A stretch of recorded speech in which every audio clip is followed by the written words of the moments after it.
terus berpikir berapa anak yang bisa kita selamatkan, berapa kampung yang bisa kita islamkan, berapa yang bisa kita kirim.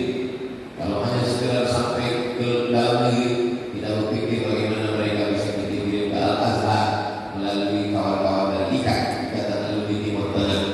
Adapun kalau kita melihat beban yang besar ini, maka khilafiyah, gesekan-gesekan antar ormas, antar mazhab, antar aliran, sudah tak sempat lagi kita berpikir tentang itu karena kita melihat ada beban yang lebih besar. Kalau di pundak kita ada beban 100 kilo, maka tentengan sekilo 2 kilo itu kita pandang kan?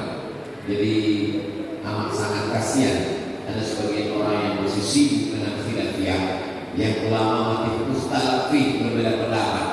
Begini kata Maliki, begini kata Syafi'i, begini kata Hambali, begitu kata Hanafi.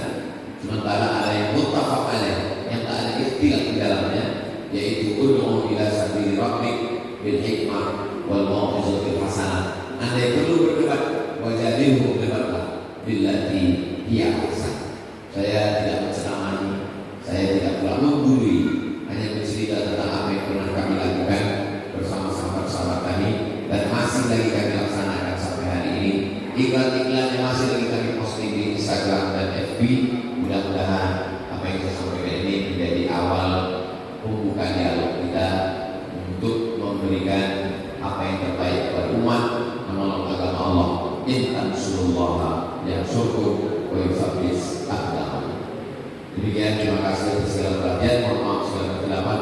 Saya kembalikan ke guru kita, moderator pada dialog kesempatan di hari yang berberkah hari Jumat.